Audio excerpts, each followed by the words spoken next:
This is our Forex blog for May 29th, 2013, and I like to show the easiest trading methods in our Forex blog. One of the easiest ways of trading is using our currency index, which shows each currency as if it's a chart, and there's plenty of ways to actually anticipate and predict future price movement, and that's why it's so easy to trade with this. Basically, you want to find currencies that are likely to go up or are trending up and buy those versus ones that are about to go down or have been trending down. For the past 6 or 7 years, we've focused on currency meters, which basically look like this. This was the statistical strength or weakness of the dollar. Underneath that, we have the daily trend, weekly trend, monthly trend. The more time frame trends that line up, the better. But now with the new currency index, you can see a wealth of information that the currency meters we've used in the past can't show you. For instance, the dotted green line on here for the dollar. This is the previous day's high.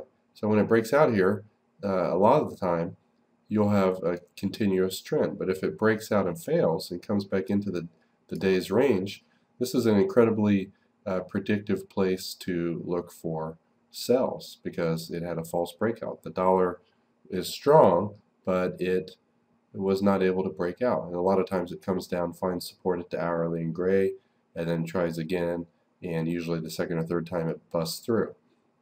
You can see here the yen busted through and stayed above the previous day's high all day. That means the yen from around 3 o'clock is stronger today than it was all day yesterday. Very significant. It's also able to find support at the hourly, find support at the hourly. These are great places to buy because when it works, you have oftentimes big moves, and when it doesn't work, you have very tiny loss, and that's the key to trading. It's the only secret to trading. So basically, in a nutshell, you want to buy the strongest. These are the top 4 pairs that most people trade. You want to buy the strongest ones versus the weak. You can see the euro's kind of above the hourly, had a false breakout underneath it, and then came back above it. The dollar is extremely weak. The euro wasn't stronger than the yen. And you don't want to trade the euro yen because they're both above their hourly, both trending up for most of the day. But at 4 o'clock when it busted back through the hourly, and this one's already underneath the hourly, you can start looking for euro dollar buys. And you can use any time frame chart for this. Tick charts, range charts. Range chart is, let's say, for example, 5 pips per bar. Every time it moves 5 pips, there's a new bar. But for class purposes, it's just as easy to use a 5-minute chart. So you can see at 4 o'clock here, the euro went from underneath the hourly, had a false breakout, back down, came back up, and you have this tremendous trend after that. And basically, I would have got in here when it went sideways, got out, bought this breakout over the high here with a stop underneath here, and it just kind of inched its way up and then pulled back, and it's kind of going sideways. I would have probably got out with a small loss there, and then by this breakout that just exploded. And usually when the market is above the upper containment band, the 2.0 white one, and when the perfect oscillator is above the 80, it's going to reverse. So if you want to look for counter trend trades up there, you can certainly do that and ride it back down 10 or 20 pips. And it's very risky to buy this far above the upper containment band.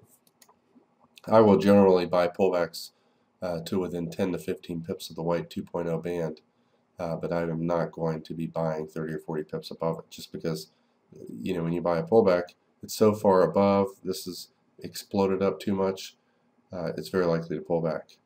And one of the higher probability ways of finding when a safe pullback is of a super strong currency, draw your fibs on the previous move, and typically you're going to get a 2-wave pullback when the market's gone up too much.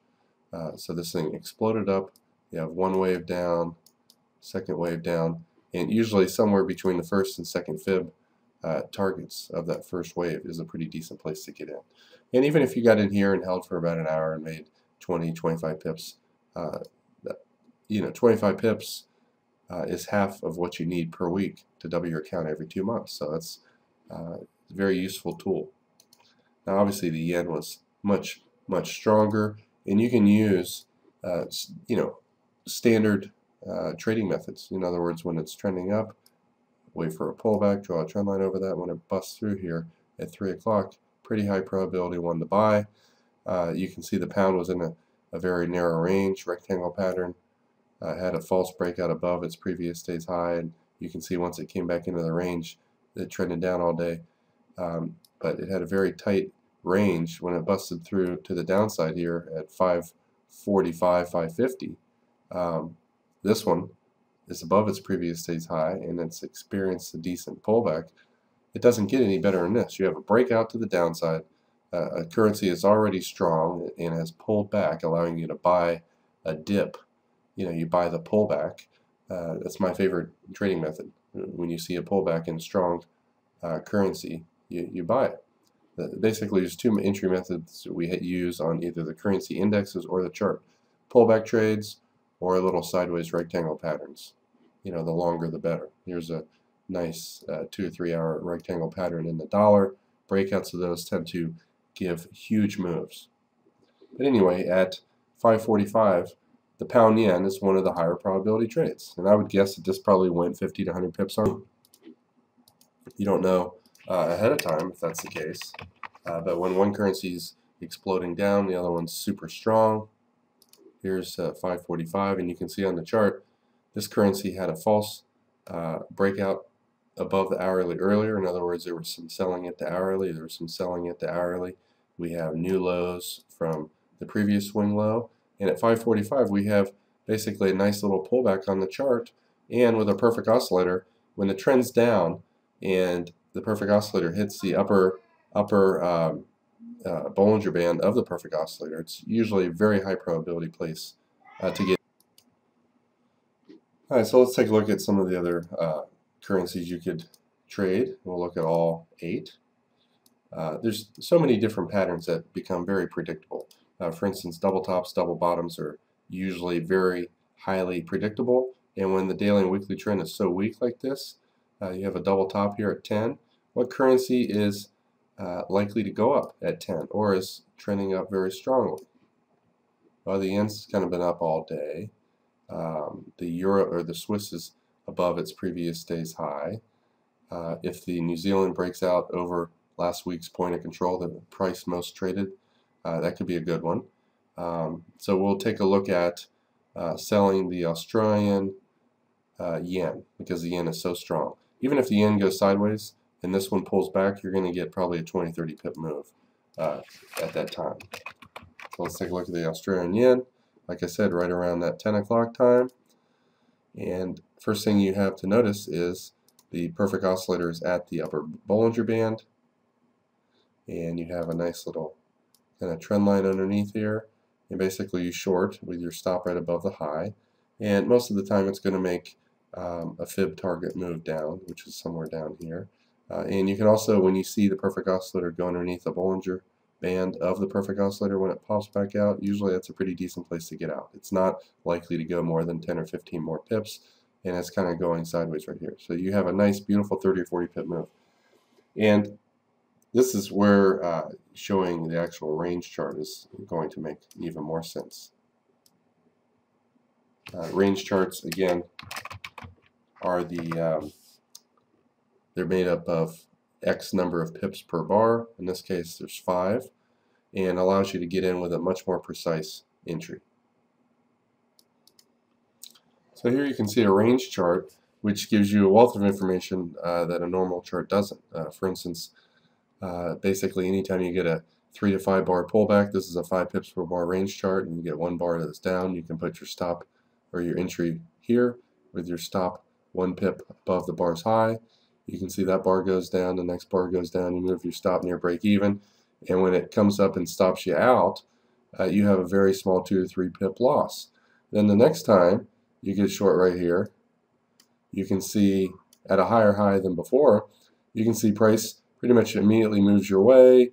You can get out of part of your trade here with 8 to 10 pips, and then wait for the next fib target level to get out, which might be down here. So you made about 18 pips on that one. You have a nice little kind of wedge pattern right here, breakdown, and you can also just simply track, use our parabolic stop, chandelier stop, or you can, once you're in a trade, move your stop down above each.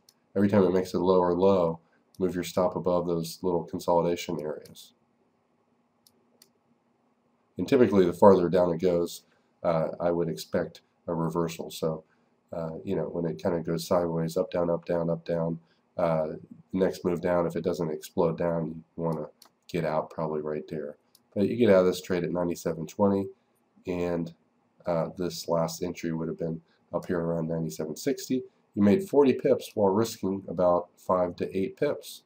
So it doesn't matter if you lose on the earlier one. And you can always, one of the things I do is, if it doesn't go over 10 pips and I have an opportunity to get out of half my trade with 3 or 4 pips, I will tend to do that, even if it's only 2 or 3 pips. And then, you know, you make 2 or 3 or 4 pips on half, lose 2 or 3 pips on the other half, you have basically a break-even trade. Usually the trades that are going to work pretty much go your way 5 to 15 pips relatively quickly, and if they don't, especially on a range bar chart, it's not time dependent, it's based on movement, then you just hang on to the trade.